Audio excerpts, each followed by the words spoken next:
British advanced pain clinic, నొప్పి మాయం, surgery దూరం. For appointments 9155515563. నమస్కారం, వెల్కమ్ టు ఐ డ్రీమ్. ధర్మ మార్గం విత్ విజిత కార్యక్రమానికి స్వాగతం.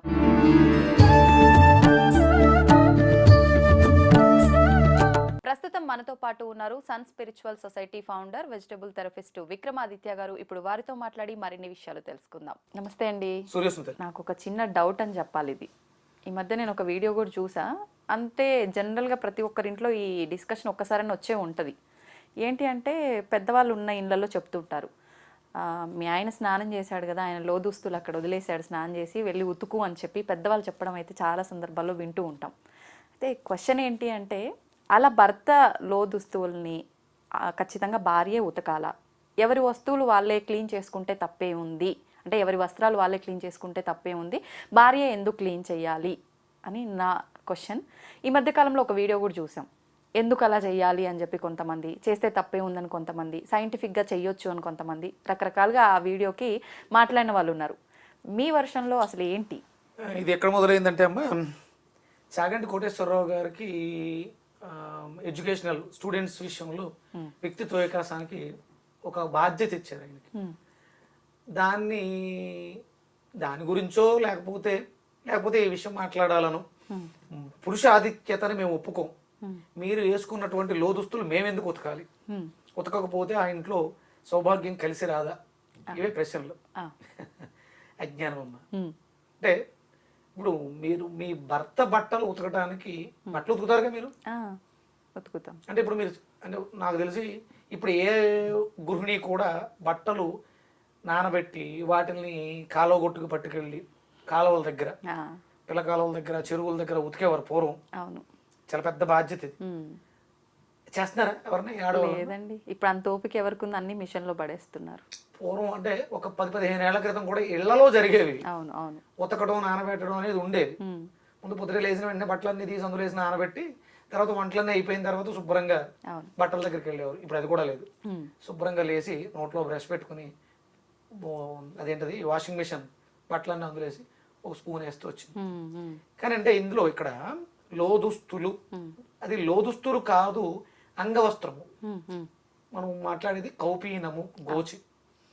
ఇప్పుడు ఫ్యాషన్ గా మనం చెడ్డి, డ్రాయర్, అండర్ వేర్ ఉపయోగించేది. ఇది ఒంటి మీద ఎక్కడ ఉపయోగించిన అంగానికి, మన అంగాన్ని రక్షించేటువంటి వస్త్రమే, అంగవస్త్రమే. ఇక్కడ భార్యాభర్త అనేది ఏంటమ్మా, స్త్రీ పురుషులు మామూలు అప్పటి వరకు భార్యాభర్త అదొక పవిత్ర బంధం అంటారు కదా. ఒక బంధం, పవిత్రత అపవిత్రత పక్కన పెడదాం. భార్యాభర్త అనేది ఒక బంధం. ఒక స్త్రీ పురుషుడు కేవలం ఏదో ఒక పసుపు తాడుకి 2 సూత్రాలు కట్టి మెడలో కడితే బంధం ఏర్పడిపోయిందా? లేదు. అంటే ఒక కుక్క పిల్లని తీసుకొస్తారు, దానికి ఒక బెల్ట్ వేస్తాం, బంధం ఏర్పడుతుందా? ఒక చిన్న ఎమోషన్ ఉంటుంది. ఎమోషన్ అంటే బంధానికి అర్థం ఏంటంటే ఎమోషన్స్. ఇక్కడ స్త్రీ పురుషులు భార్యాభర్తలు అయినప్పుడు ఒక ఎనర్జీ ట్రాన్స్ఫర్మేషన్ జరుగుతుంది. ఎప్పుడైనా గమనించారా? ఎనర్జీ ట్రాన్స్ఫర్మేషన్ అంటే శాస్త్రీయత, హిందూ ధర్మంలో ఉన్నటువంటి గొప్ప. జీలకర్ర బెల్లాన్ని రుద్దడం వల్ల ఒక అద్భుతమైనటువంటి కెమికల్ కాంపోజిషన్ జరిగి వేరే దేనితో పెట్టించరు, అరిచేతలో అంటే మన శరీరం అంతా కూడా 365 ఎనర్జీ పాయింట్స్ ఉంటాయి, సర్క్యులేషన్ పాయింట్స్. ఇలా అలుక్కుంటూ వెళ్తే చిన్న చిన్న డాట్లలో పడుతూ ఉంటాయి. వాటిని మర్మస్థానాలు అంటారు, మర్మ పాయింట్స్. కొన్ని పాయింట్స్ యాక్టివ్ గా ఉంటాయి. ఇక్కడ DU20 అని ఒక పాయింట్ ఉంటుంది, బ్రెయిన్ కి దగ్గరగా పీనియల్ గ్లాండ్, బ్రెయిన్ మధ్యలో పీనియల్ గ్లాండ్, పిట్యూటరీ గ్లాండ్. అంటే మన గ్లాండ్స్ అన్నిటికీ కూడా రాజు రాణి అక్కడ ఉంటాయి. జీలకర్ర బెల్లం అరిచేతిలో ఒక మేజర్ చక్ర ఉంటుంది.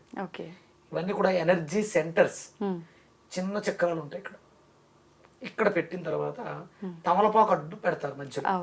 తమలపాకు మ్యాగ్నెటిక్ వేవ్స్, జీలకర్ర బెల్లంలో ఉండేటువంటి ఆ కెమికల్ కాంపోజిషన్, ఈ మ్యాగ్నెటిక్ వేవ్స్ నీ శరీరంలో ఉండేటువంటి బయోమ్యాగ్నెటిక్ వేవ్స్ తో అనుసంధానమై నీ తల మీద పెట్టినప్పుడు నీ సహస్రార చక్రంలోంచి, పీనియల్ గ్లాండ్ లోంచి ఒక ఎనర్జీ పాస్ అయి ఇది నాది, మేమిద్దరం ఒకటే అనే బంధం ఏర్పడుతుంది.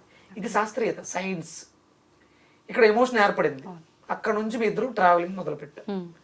కంఫర్ట్, మీకు కొన్ని రీసెంట్గా చిన్న చిన్న వీడియోస్ చూశాను నేను.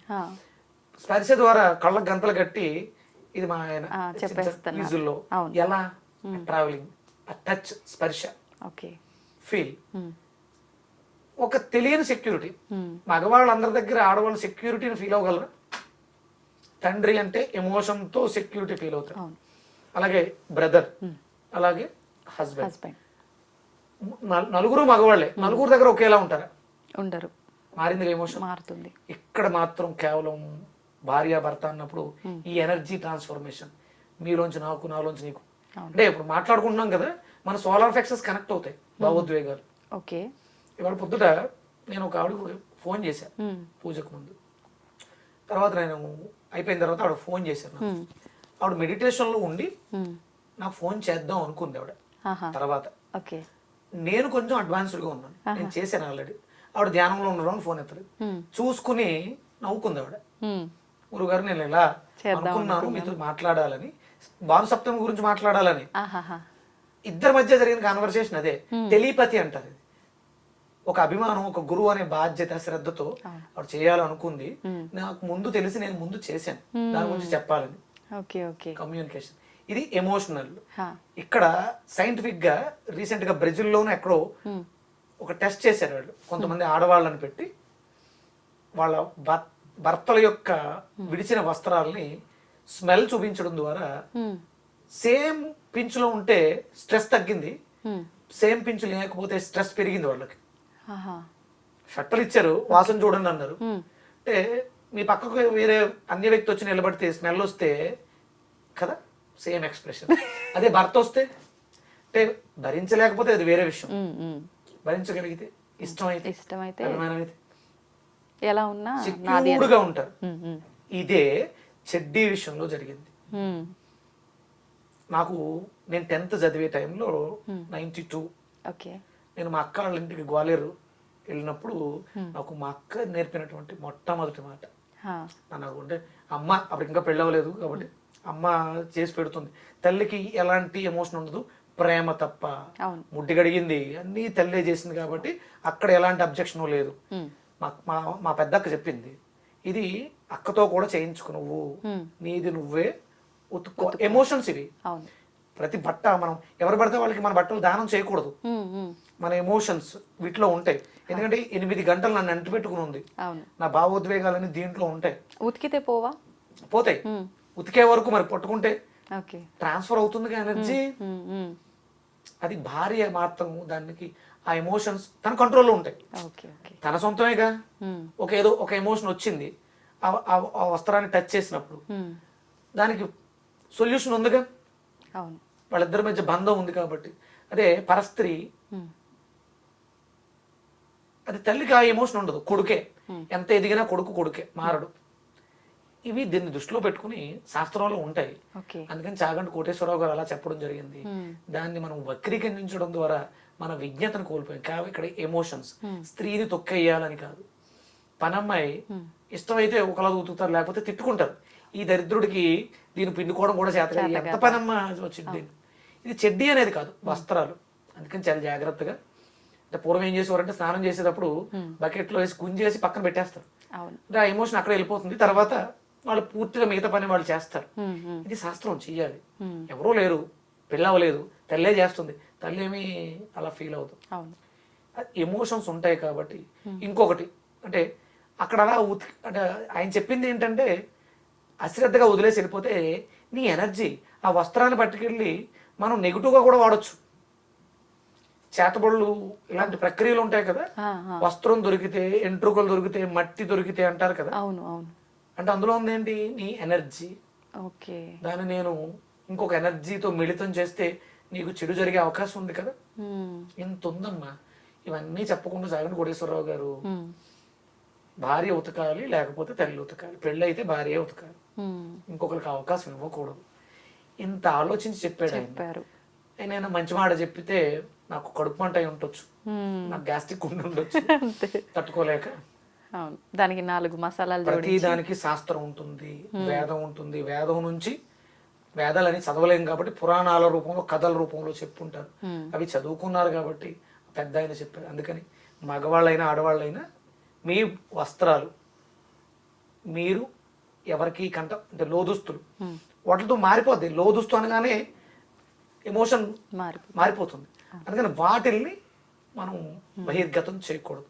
ఆ మాటలు పలకడానికే సంశయిస్తాం. దౌర్భాగ్యం ఏంటంటే మనం లోదుస్తులు కొనుక్కునే చోట మగవాళ్ళకి కొనుక్కునే చోట ఏమో ఆడవాళ్ళు ఉన్నారు, ఆడవాళ్ళు కొనుక్కునే చోట ఏమో మగవాళ్ళు ఉంటుంది. అందుకే ఆన్లైన్ షాపింగ్ ఉత్తమం అనుకుంటున్నాను. ఒక రకంగా చెప్తే ఆన్లైన్ షాపింగ్ బెస్ట్. అంతే. అందుకని ప్రతిదాన్ని వక్రీకరించకండి. ప్రతిదానికి ఏంటి అభివృద్ధి? ఆయన 1000 ఏళ్ళు వెనక్కి తీసుకెళ్లిపోతున్నాడా? ఏం సాధించాం అభివృద్ధి?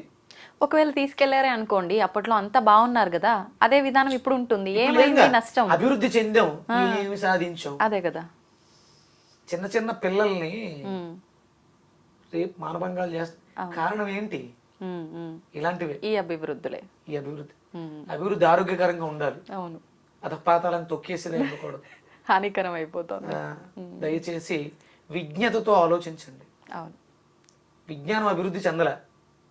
మనుషులు తిండి విషయంలోను ఫ్రీడమ్ విషయంలోను అభివృద్ధి చెందేమో అనుకుని అధపాతాళానికి తొక్కబడుతుంది.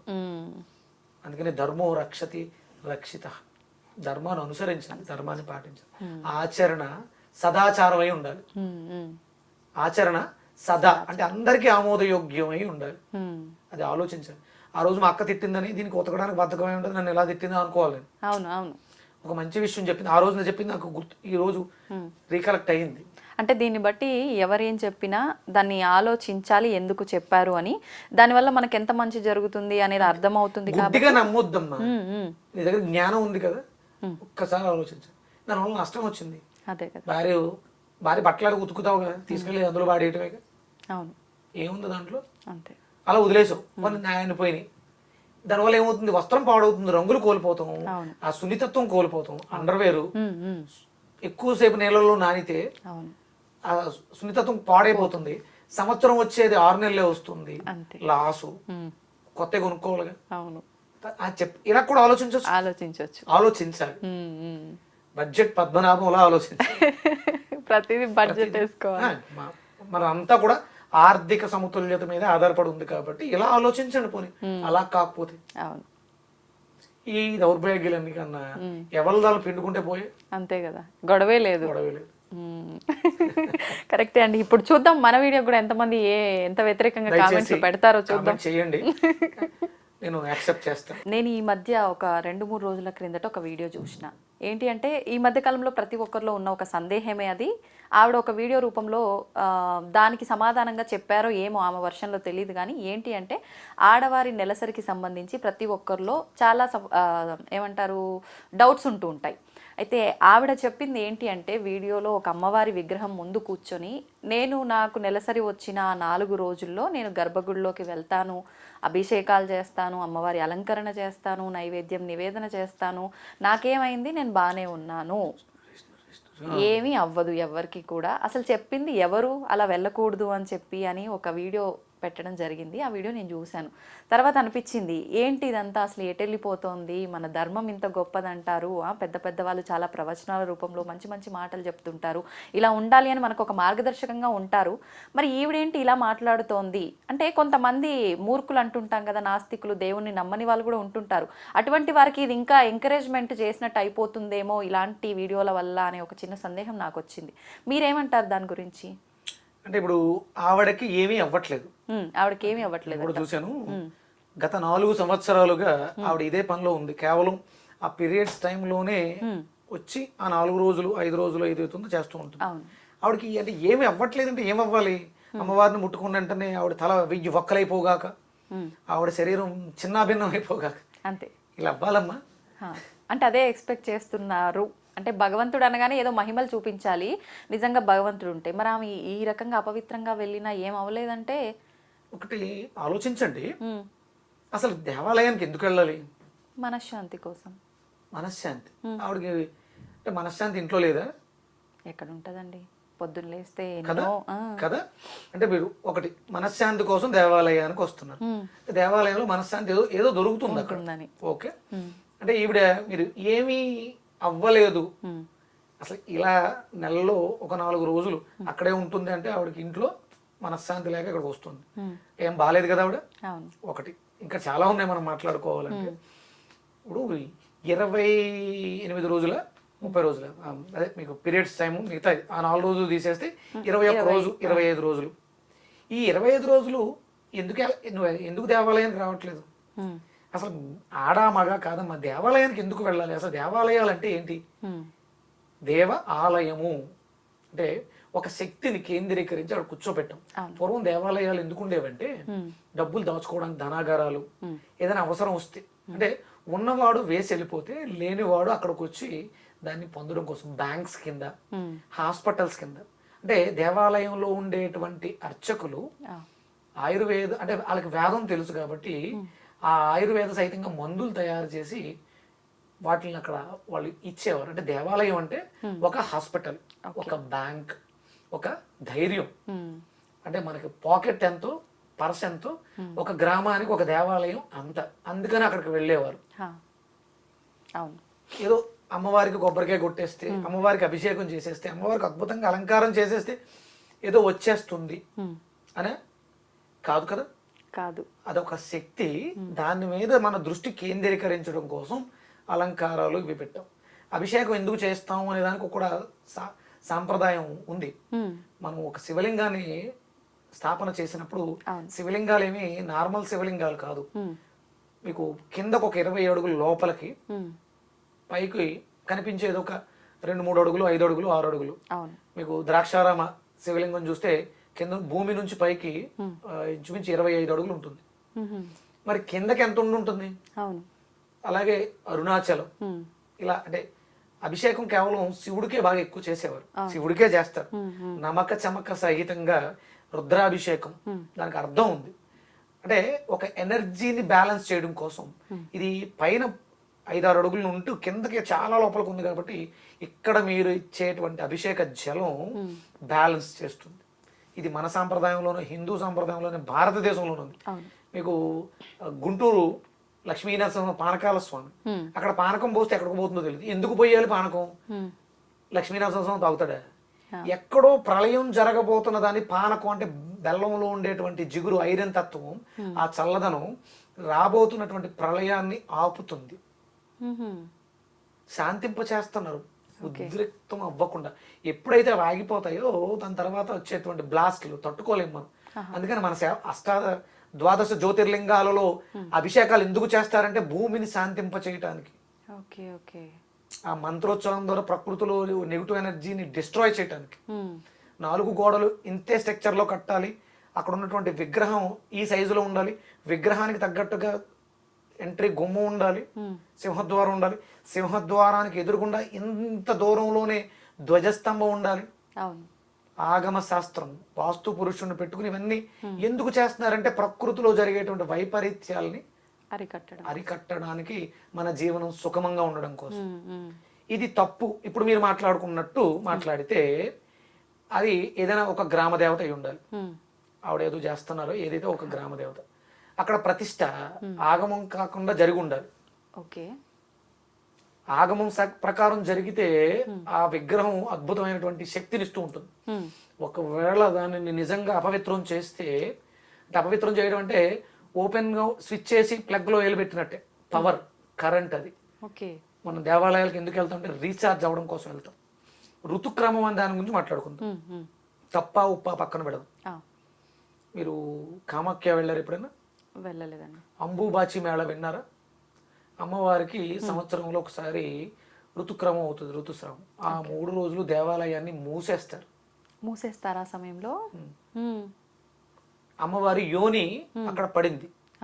ఇంకా దానికి చాలా కథలు ఉన్నాయి. ఎంత శక్తివంతం అంటే అక్కడ ఒక చిన్న అపచారం జరిగింది. ఏంటండి? రెగ్యులర్ గా ఆ పూజారి అక్కడికి వెళ్ళి అమ్మవారికి పూజ చేస్తూ ఉంటే కళ్ళకి గంతలు కట్టుకుని అర్చన చేస్తుంటే అమ్మవారు మూర్తి వచ్చి అక్కడ వ్యవస్థగా ఉండి, అంటే కథలవి ఎంతవరకు నిజం అనేది కొంచెం రూఢి చేసుకోవాల్సిన అవసరం ఉంది. అందుకని కళ్ళకు గంతలు కట్టుకుని ఆయన అంటే న్యూడుగా నర్తన చేస్తుంది. అంటే ఒక శక్తి, కాస్మిక్ ఎనర్జీ అర్చన సమయంలో అక్కడ ఉద్భవిస్తుంది. అది అంటే కళ్ళు చాలా డెలికేట్ ఆర్గన్స్, చూడడం ద్వారా కళ్ళు పోతాయి. అమ్మవారిని చూడడం ద్వారా కాదు, అక్కడ ఉన్నటువంటి ఎనర్జీ కళ్ళ తట్టుకోలేనంత కాంతి రావచ్చు. కాస్మిక్ ఎనర్జీ అంటే మన అణువులు ఎలక్ట్రోమాగ్నెటిక్ వేవ్స్ కళ్ళలోకి వెళ్తే కళ్ళకి ప్రమాదం కాబట్టి కళ్ళకి గంతలు కట్టారు. ఆయన కళ్ళకి గంతలు కట్టుకుని అర్చన చేస్తాడు. ఇదంతా సైన్స్. మనం చేసే ప్రతి దేవతార్చన, మనం పలికే ప్రతి పలుకు ఎలక్ట్రోమాగ్నెటిక్ వేవ్స్ ని మనలో క్రియేట్ చేసి బ్రెయిన్ లో ఆ యాక్టివేషన్ జరిగి నువ్వు జీవితంలో ఎదగడం కానీ పాడైపోవడం కానీ జరుగుద్ది. దరిద్రుడు అనే పదం ఉంది కదా, ఇది అపభ్రంశ మాట. రెగ్యులర్ గా అదే మాట వాడుతూ ఉంటే ఎవరైతే నోట అంటున్నారో వాళ్ళు దానికి చేరువైపోతారు అనేవాళ్ళ. నేను నిన్ను తిడుతున్నాను అనుకుంటాను, కానీ అది నాలో కదా రిలీజ్ అవుతుంది. ఆ మ్యాగ్నెటిక్ బయోమ్యాగ్నెటిక్ వేవ్స్ నన్ను దానికి దగ్గరగా తీసుకెళ్తు. యద్భావం తద్భావం అంటే అదే అర్థం. ఆ సమయంలో ఈ విషయం తెలుసుకున్నటువంటి రాజు నేను అమ్మవారిని చూడాలి అని వస్తే తప్పండి, మేము సాహసం చేయలేము అంటారు. కానీ ఆయన తనకున్నటువంటి బలగానంతా ఉపయోగించి మొత్తం మీద అక్కడికి వెళ్ళి సీక్రెట్ గా జరుగుతున్న సమయంలో దొంగతనంగా చూస్తారు. ఆయన కళ్ళు పోవడం జరిగింది.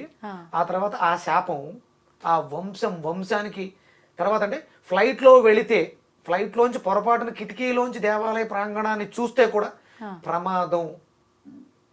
అంటే మన చేసిన తప్పు మన డిఎన్ఏలో ఉంటుందమ్మా. వంశానికి ఎలా అప్లై అవుతుందంటే వాడి వీర్యంలోంచి వెళ్ళేటువంటి స్పెర్మ్లోంచి పుట్టేటువంటి బిడ్డకు కూడా ఈ ప్రమాదం సెల్లో నిక్షిప్తం అయిపోయింది. మన పీనియల్ గ్లాండ్ ఉండే బ్లూ పీనియల్ గ్లాండ్ ఏదైతే ఉందో అది రిజిస్టర్ చేసేస్తుంది.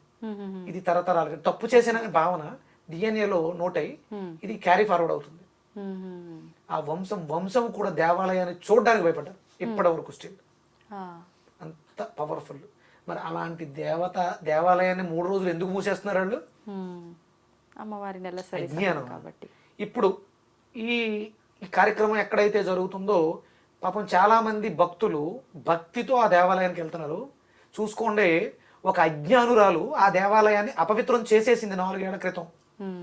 అక్కడ శక్తి లేదు. మీరు అనవసరంగా వెళ్ళి అక్కడ డబ్బులు దారపోసి వృధా చేస్తున్నారు. శక్తి లేని చోటకి వెళ్ళి పూజలు చేస్తే లాభమే ఉంది. ఇప్పుడు ప్రతి నెల నేను వచ్చి చేస్తున్నాను అంది కదా అమ్మవారు. ఎప్పుడో అక్కడ శక్తి లేదు, అపవిత్రం చేస్తే శక్తి పోద్దమ్మా. సునక ప్రవేశం ఎక్కడైతే సునకాలు ఉంటాయో అక్కడ శక్తి ఉండదు, దేవతా శక్తి ఉండదు. దేవతలు అంటే ఏదో రూపంగా వచ్చి కూర్చుని చేయించుకునేవాళ్ళు, ఒక పవర్.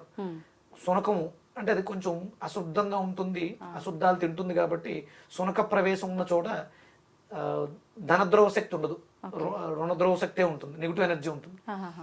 అలాంటిది ఒక స్త్రీ ఆ సమయంలో అహంకారం, ఇది కేవలం అహంకారం, నాకేమీ అవ్వట్లేదు.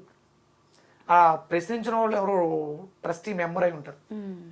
వాళ్ళు ట్రస్టీనన్నా క్యాన్సిల్ చేసుకోండి, ఆ గుడినన్నా తీసేయండి పూర్తిగా. ఎందుకంటే అక్కడ నో యూజ్ దానివల్ల. ఆ దేవాలయానికి వెళ్ళి మీరు చేసే అర్చన అభిషేకం వల్ల మీకు ఎలాంటి ప్రయోజనం ఉండదు, వేస్ట్. ఇది హిందూ ధర్మానికి అంటే ఇలాంటి వాళ్ళ వల్ల ఏం చెప్పాలనుకుంటున్నాం. ఇప్పుడు మీకు డేట్ అయిపోయిన రోజులు అయిందమ్మా, సిగ్గుపడతారు కదా మాట. నేను అడగడం తప్పు కదా, సిగ్గు లేదు పబ్లిక్గా వచ్చి ఈ విషయాన్ని మాట్లాడడానికి. ఊరందరూ చాటింపు వేసుకుంటావా, నాకు first day, second day, third day నేను స్నానం ఆడాను, ముట్టయ్యాను అని చెప్పుకుంటారా? ఆడవాళ్ళు సిగ్గుపడతారు. ఇంట్లో వాళ్ళ దగ్గరే తెలియకుండా ఉండటానికి ప్రయత్నిస్తారు. అలాంటిది మొత్తం ప్రపంచానికి తెలిసేటట్టుగా మాట్లాడడం అంటే నిజంగా ఆడవాళ్ళందరూ సిగ్గుపడేలా చేసింది. మీరు అభిమానం, మానం, సిగ్గు ఉన్న వాళ్ళైతే ఆవిడకి శుద్ధి చేయాలి, శాంతి చేయాలి. ఆవిడకి ఆ దేవాలయాన్ని ప్రోక్షణ చేయాలి. ఒక చిన్న లడ్డు, తిరుపతిలో లడ్డు మనం అందరం భక్తితో కొలిచేటువంటి అపవిత్రమైందని భావించి పవన్ కళ్యాణ్ గారు దోషపరిహారం ఎలా అయితే చేశారో ఆ దేవాలయాన్ని ప్రోక్షణ చేయండి. ఆవిడకి దేశశుద్ధి చేయండి, దేహానికి శుద్ధి జరగాలి. చిన్నపిల్ల అయితే కొట్టి మందలించవచ్చు, మరి అంటే ఆవిడ వయసు ఎంతో తెలియదు. ఆవిడకి బుద్ధి చెప్పాలి. అంటే పెంచిన తల్లిదండ్రులు అలాంటి పెంపకాన్ని పెంచారు. నిన్ను ఎవడు రమ్మన్నాడు గుడికి? నువ్వే నీకు ఇలాంటివే చేయాలనుకుంటే నువ్వు సొంతంగా ఒక గుడి కట్టించుకో, నువ్వు ఒక్కరిదాన్ని వెళ్ళు, నీ ఇష్టం వచ్చాడు చేసుకో, అక్కడే పడుండు. అది ఒక కార్యం అమ్మా. కేవలం స్త్రీకి భగవంతుడు ఇచ్చినటువంటి వరం అది. అది ఏమి తప్పు కాదు, వరం. మీకు భగవంతుడు ఆడవాళ్ళకి మాత్రమే ఇచ్చిన గర్భసంచిలో జరిగేటువంటి రీప్రొడక్టివ్ ఆర్గాన్ సృష్టి. అంత అంత పవిత్రమైన దాన్ని నువ్వు దేనికోసం ఏం చెప్పాలనుకుంటున్నావు? అవి అడిగే ఎదవకన్నా బుద్ధి ఉండాలిగా. ట్రస్టీ అతను నెంబర్ అయి ఉండొచ్చు. ఒకవేళ మీకు దగ్గరలో దేవాలయం ఉంటే వెళ్ళటం మానేయండి, లేదా వాళ్ళిద్దరిని తీసేయండి. ఇలాంటివి జరగకుండా చూసుకోండి. అసలు ఆడవాళ్ళు అంటే ఆడవాళ్ళ మీద చిన్న చూపు కాదు, ఆడవాళ్ళు చేయకూడదా కాదు. స్త్రీ పురుష భేదం భగవంతుడి ఆరాధనలో లేదు. శరీరాలకే అది మలినంగా ఉంటుంది కాబట్టి స్నానం చేస్తాం, అశుభ్రంగా చేయలేము. కేవలం మన కోసం, భగవంతుడి కోసం ఏమీ కాదు. మనం కొట్టే కొబ్బరికాయలు, మనం పెట్టే అరటి పళ్ళు, మనం కట్టే బట్టకు సృష్టికి ఆయనే కారణం అయినప్పుడు మనం ఏంటి ఏం చెప్పాలనుకుంటున్నాం మనం? ఈ తప్పు ఇలాంటివి ఎంకరేజ్ చేయకూడదు. ఇలాంటివి జరిగితే కామెంట్లు పెడుతూ ఉంటారు, నచ్చకపోతే చెతక్ కొట్టేయాలి. మళ్ళీ ఇలాంటి వీడియోలు చెయ్యాలంటే చేసేవాళ్ళు ఆలోచించాలి. ఇది ఎవరికీ నష్టం లేదు, హిందూ ధర్మానికి ఎలాంటి నష్టం లేదమ్మా. ధర్మాన్ని పట్టుకుంటే నేను బాగుంటాను అంతే.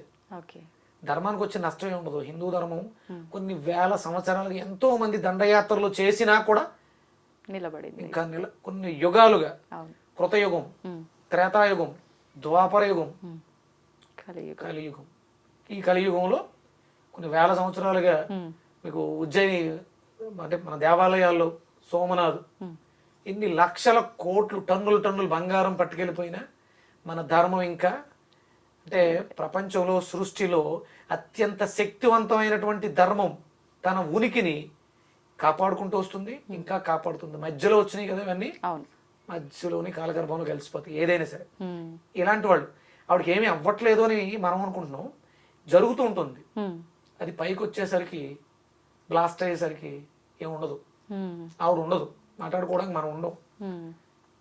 రాముడి గురించి చెడ్డగా మాట్లాడంటే రాముడు చేసాడని కాదు, వెళ్ళిపోయాడు ఆయన కాలగర్భంలో. మంచి పాఠం మా గురువుగారు చెప్పారమ్మా. మిమ్మల్ని ఎవరు తీసుకొచ్చారు ఇక్కడికి, ఈ భూమి మీదకి? జన్మ తల్లి అనుకుంటాం, కాలం తీసుకొచ్చింది.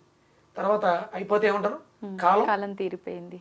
కాలం చేశాడు, కాలంతో వస్తాం, కాలంతో వెళ్ళిపోతాం, మధ్యలో కాలక్షేపం చేయాలి.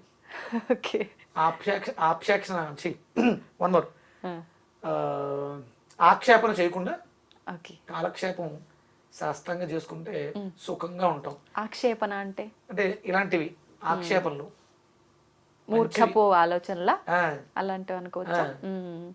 అంటే అప్పుడు వాళ్ళకి తెలియక వాళ్ళు ఏదో అజ్ఞానంతో ఉన్నారు, నేను జ్ఞానంతో ఉన్నాను, అందుకని నేను ఈ 4 రోజులు ఏం సాధించో, ఈ 4 రోజులు స్పెషల్గా ఏమన్నా అమ్మవారిని బంగారం ఇచ్చిందే? గుడికి ఎందుకు వెళ్తారు? మనశ్శాంతి కోసం. ఎక్సెస్ మనశ్శాంతి అని వచ్చిందే?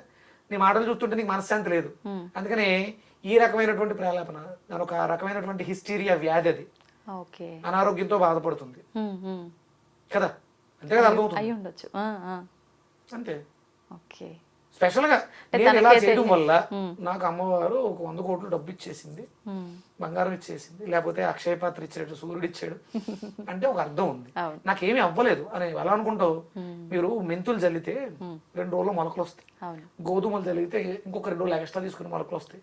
అదే ఏ మర్రి విత్తనమో వెదురు బొంగు వేస్తే కనపడవు, 2-3 ఏళ్ళు కనపడవు, కానీ కిందకి ట్రావెల్ చేస్తాయి. ఉనికి బలంగా ఉండాలి, నేను పైకి వెళ్ళాలి కదా, అలా కొడుతుంది నెగిటివ్ ఎనర్జీ.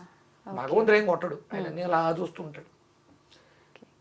మళ్ళీ వచ్చి దీనికి పర్యవసానం చేసుకోవాల్సిన పరిస్థితి ఏర్పడుతుంది. ఎందుక కర్మ.